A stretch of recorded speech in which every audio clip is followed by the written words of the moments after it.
Hello there.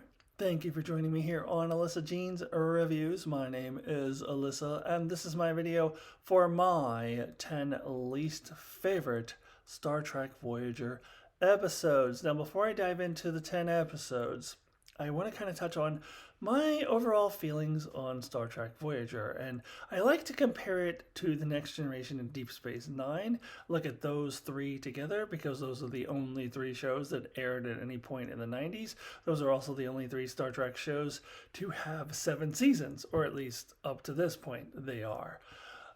So I think that's a fair comparison. And of those three, I would say that Voyager is a distant third place, not even remotely close to the other two.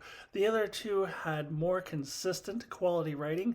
The other two had far more high quality episodes, like truly great episodes of Star Trek. Voyager did have a few as well, and that'll be in my other video, the top 10 favorite Voyager episodes that I will do next week. But the other two had way more. I would say overall, the vast majority of Voyager's episodes are mediocre. I would say it is a mediocre show overall. Voyager, though, also, in my opinion, had the greatest number of bad episodes. And that is what this video is about. I actually had a list of 45 bad Voyager episodes that I had to whittle down into 10. I thought about doing 20, but I've only done 10 for Next Generation, TOS, and DS9, so I thought I'd stick to that. So here's what I'm going to do. Something a little bit different. So most of the episodes on this list, though not all of them, but most of them have been chosen to represent a category of bad Voyager episodes. That's how many episodes that I think are bad in Voyager. There's actually categories of bad episodes. There are episodes that share a common theme that are all bad. So I am going to choose the worst episode of each category to represent that category. And like I said, that won't apply to every single episode on this list, but it will to the majority of them.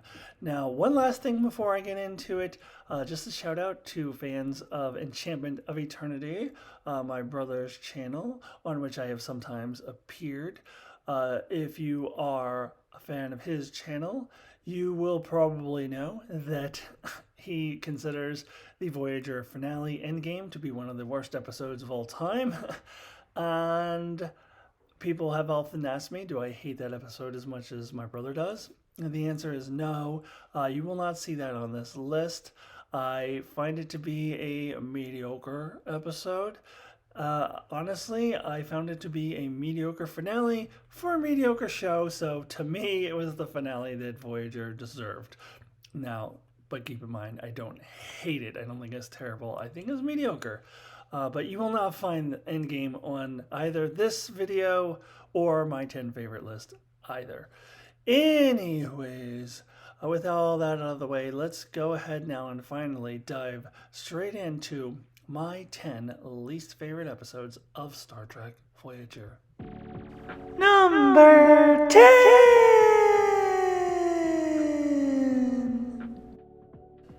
At number 10, kicking off my least favorite Voyager episode list is Extreme Risk from Season 5. Now, I chose this episode to represent the bad B'Elanna Torres episodes, and there were many of them. And I don't have any problem with B'Elanna Torres as a character. In fact, I quite like her. I just feel like the writers never did her any justice. For whatever reason, whenever they would try to write a centric episode around her, it just turned into garbage, and I never really understood why. And then they paired her up with Tom Paris, and that just did not work at all. But that'll be the subject of another episode a little bit later on in this video. As for this particular episode, so this is the one where B'Elanna is suffering from some kind of quote-unquote trauma, and she's taking it out by going into the holodeck and intentionally harming herself through increasingly dangerous holodeck programs, and is in complete denial about it to Tom and all of this stuff, and being very weird about it. And that in and of itself is not horrible, but the problem with this is that the so-called trauma that is causing this is the fact that the Maquis was wiped out. And the problem is she found that out 10 months ago, and she was perfectly fine for the last 10 months. Didn't think about it at all.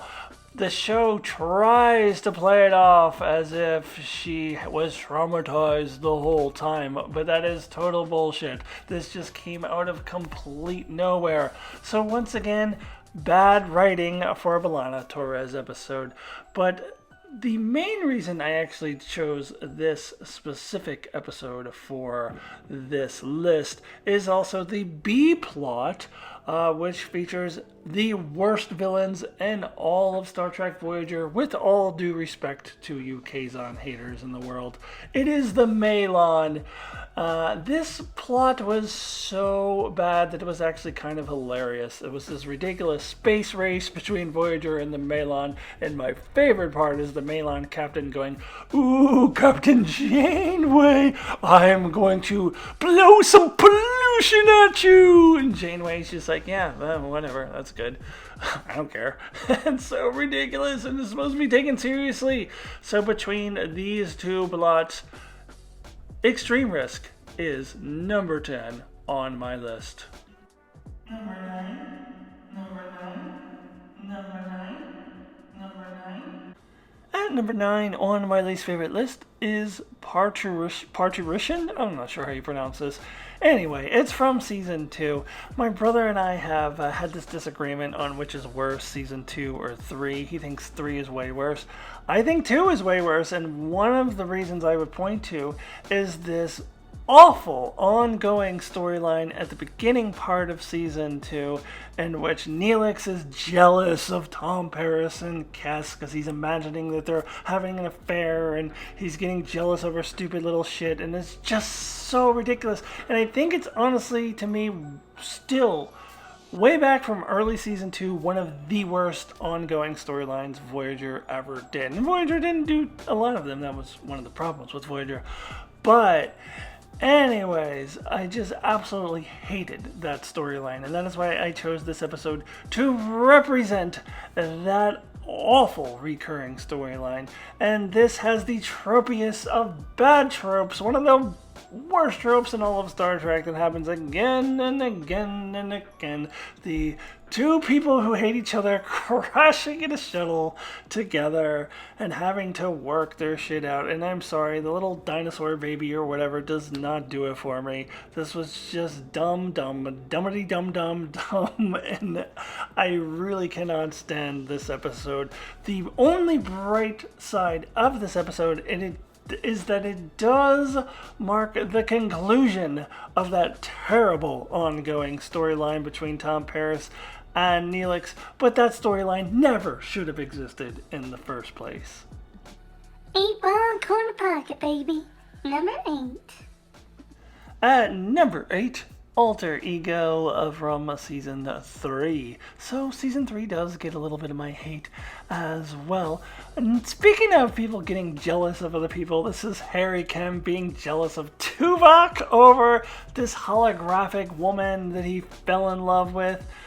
This is so bad. I think she ended up being an alien or some weird thing like that. It was so terrible. And I've chosen this episode to represent the bad idea of season 3, to have all the characters insist on constantly hanging out at this Hawaiian tiki bar on the holodeck.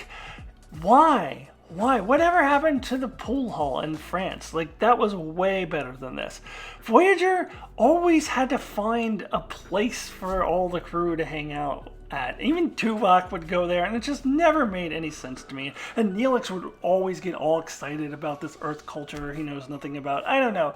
Never made a lot of sense to me, although there is one of these types of things that is worse than this one, and I'll get to that a little bit later. For now, all you need to know is Alter Ego sucks, and it is number 8 on my least favorite list. And we climb the stairway to number 7.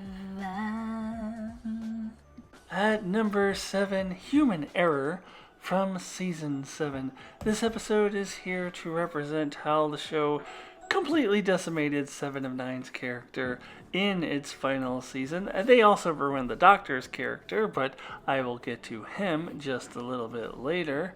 And I focus on these two in particular because not only did the show ruin their characters, but it really insisted on having them be the feature players of nearly every episode. I once joked that they should have changed the theme song to the Doctor and 7 of 9 show.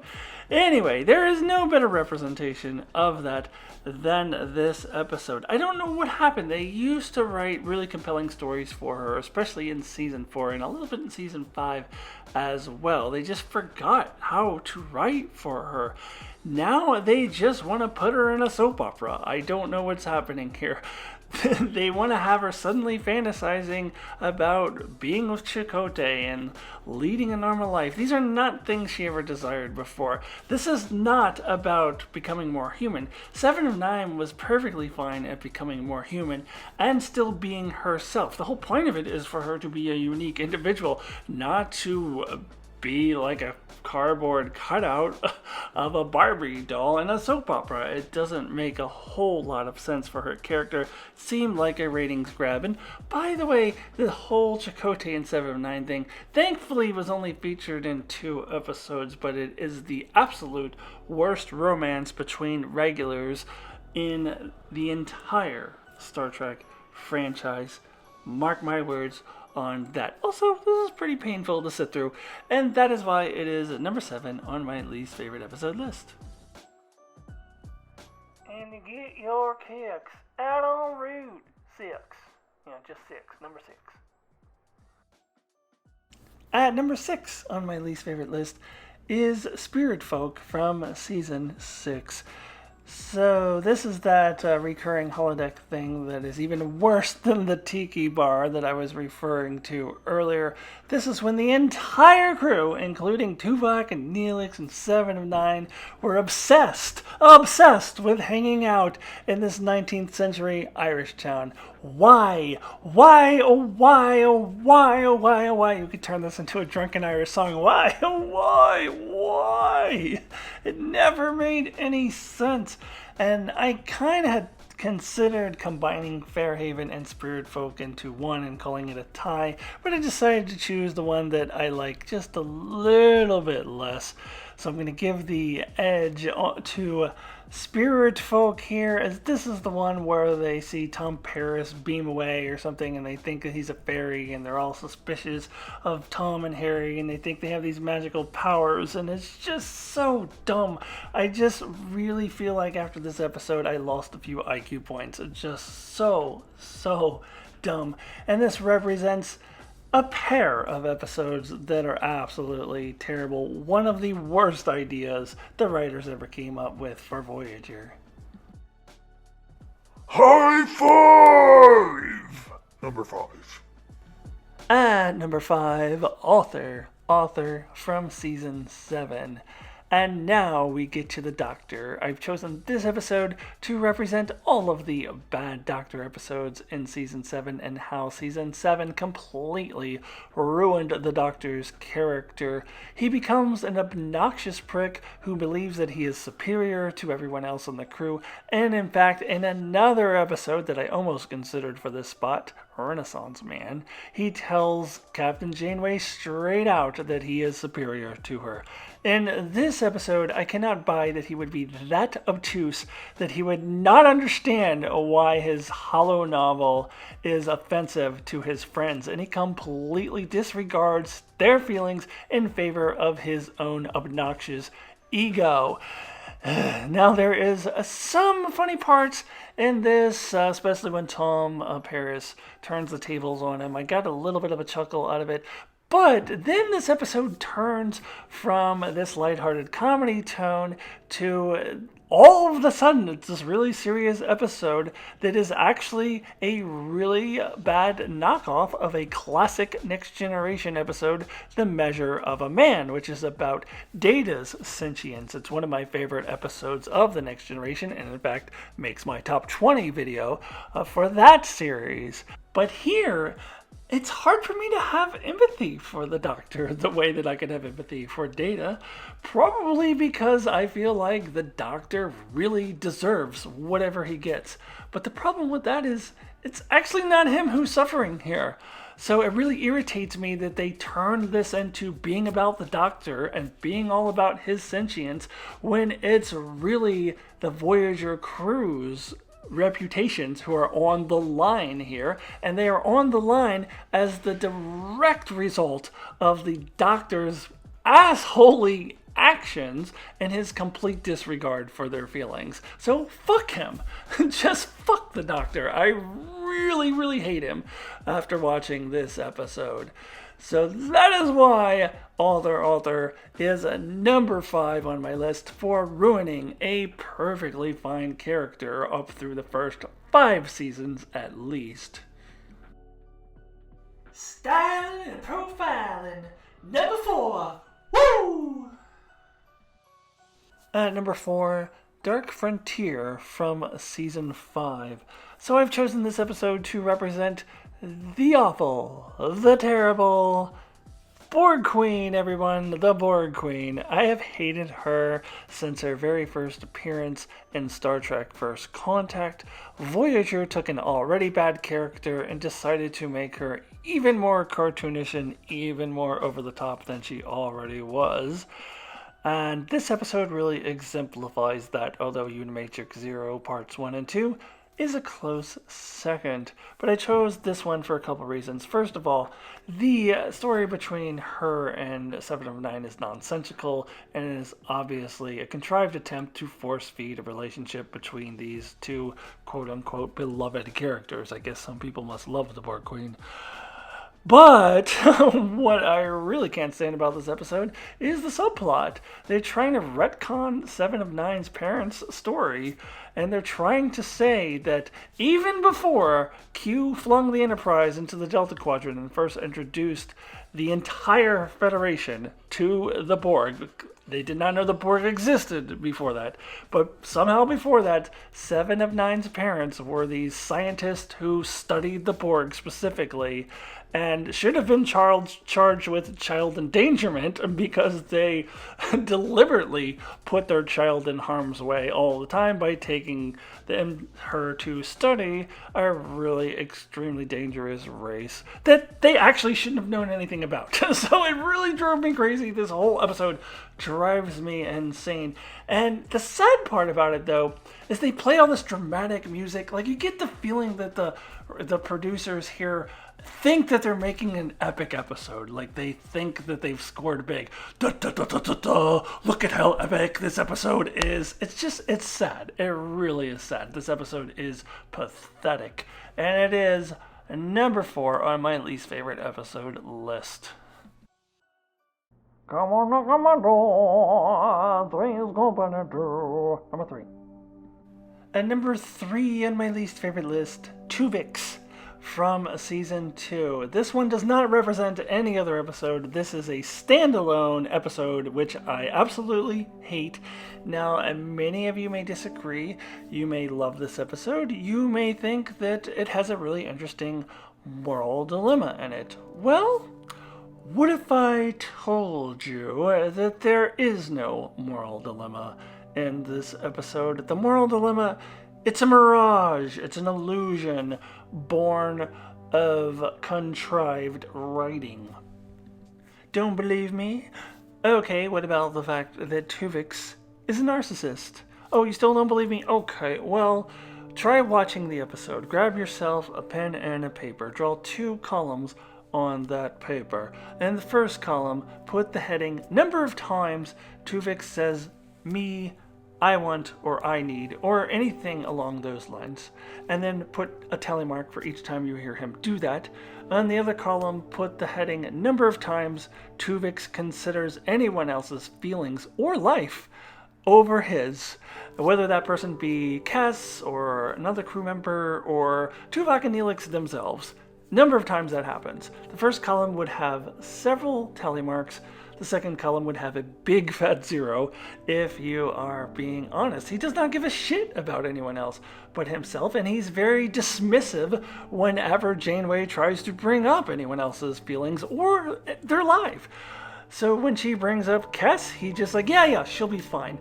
And when Janeway brings up, well, what about Tuvok and Neelix's life? He's like, well, they're still alive in me. And Janeway correctly points out that's not the same thing. And he's very dismissive of that. Oh, they'll be fine. Me. That's all he cares about. I would maybe have some empathy for him if he even once stopped for a second and considered the fact that Tuvok has been alive for 100 years and has a family back in the Alpha Quadrant that loves him and misses him, and crew members like Janeway who have worked with him for years, and Neelix has a girlfriend he's been with for years, and Cass and people who care about him, and the fact that Tuvix has existed for 2 fucking weeks. He doesn't consider that at all. He thinks he's more worthy than anyone else and does not consider their feelings or their lives for a split second. Now, how is it that Tuvix becomes so narcissistic when he is a combination of Tuvok and Neelix, who are both very selfless people, as Janeway actually points out in this episode? She says that Tuvok and Neelix would gladly give their lives for their fellow crew members, something else which Tuvix is completely dismissive of. So how does this happen? How do 2 selfless people combine to form a narcissist? The answer is quite simple, actually. Contrived writing. Because if Tuvix wasn't a narcissist, there wouldn't actually be an episode here. It would just be some dude hanging out with the crew for a little bit and then piecing out and being like, well, it's good knowing you, but I do have to let these guys have their long-lived lives back so all of their family members can see them again. This is such a phony moral dilemma, and what really takes the cake is this actor who's playing Tuvix puts William Shatner to shame with the overacting. I want to live! And I'm supposed to take this seriously. I hate this episode. It is actually one of my most hated episodes in the entire Star Trek franchise, and definitely the worst example of contrived writing in the franchise. However, there are 2 Voyager episodes that I like even less than this one, so let's go ahead and move on to those now. Number 2. At number 2, Threshold from Season 2, the episode known for possibly the weirdest ending in all of Star Trek, when Tom Paris and Janeway turn into salamanders, have babies together, and the babies swim away. Don't Paris and Janeway ever get creeped out by the idea that they have salamander babies together, roaming the Delta Quadrant somewhere doing God only knows what? But that actually isn't the only reason this is number 2 on my list. Wait, there's more. There's also the fact that Tom Paris turning into a salamander just because he went past Warp 10 is absolutely not based in science in any way, shape, or form. In fact, it's not even based in logic. It doesn't make any sense at all. It has got to be the least scientific thing Star Trek has ever done. But wait, there's more. The main reason, actually, that this is all the way up at number 2 on my least favorite list is because this episode has forever ruined Star Trek canon. Because from now on, we must accept that no ship can go past Warp 10 without people turning into salamanders. That really irks me. I really want one of the modern Trek shows. I'm looking at you, Discovery, since you are now set in the 32nd century. I want you to erase this from canon. I want them to say in Discovery, oh yeah, we go warp 12 all the time. No big deal. No one turns into salamanders. They had actually mentioned ships going past warp 10 prior to this episode. Riker mentions it in the future timeline of All Good Things. There's a ship going warp 13. Ships had gone past warp 10 in the original series, although you do have to take the things they say in the original series with a grain of salt because they changed a lot since then. But we need to get back to that. We cannot have this be canon. This is so ridiculous. This cannot be canon. And that is why this episode is number 2 on my least favorite Voyager episode list. And now, my number 1 least favorite Voyager episode. And the number 1 least favorite Voyager episode for me is Alice from season 6. Now, why is this my least favorite episode of Voyager? Well, because I tend to rank least favorite episodes by the amount of pain and mental anguish I suffer while watching the episode. And in this episode, my suffering was off the charts. So you may also have noticed from the previous episode and this episode that I don't like the whole Tom Paris, he go real fast and ship, that whole thing. There's a lot of episodes like that too. But that is only the tip of the iceberg. This is the episode that I referred to earlier that really gets into the worst of the worst in the Tom and B'Elanna relationship. The relationship was never good to begin with. It was not one that just naturally developed because of chemistry between the actors or chemistry between the characters. It was a relationship that was force-fed to us because they just thought they needed to have these two characters together or whatever. I don't know why they had to force feed this to us, but it never felt natural. There was never any chemistry. It never worked. And this episode represents the bottom of the barrel for that relationship as B'Elanna Torres gets jealous of a fucking ship. You have to be kidding me. But the primary reason that this is number 1 on my least favorite episode list is that it recycles an already bad movie trope, which is that fatal attraction trope. I won't be ignored, will I? The trope whose target audience is, I guess, unscrupulous middle-aged dudes who cheat on their wives. Because the idea of this trope is, watch out, gentlemen, if you cheat on your wife, you might end up cheating on her with a psychopath who might try to kill you, or in this case, tie you up to a ship and try to control you. But this episode does have its so bad it's funny moments, especially when Tom Paris is connected to the ship. I cracked up laughing, but the laughter was to hide my pain and my suffering. This episode is one of the worst of the worst, and it is my least favorite Voyager episode. Everyone, thanks so much for watching my video. Please like and subscribe if you have not already, and check out all my other Star Trek content, and I will see you soon.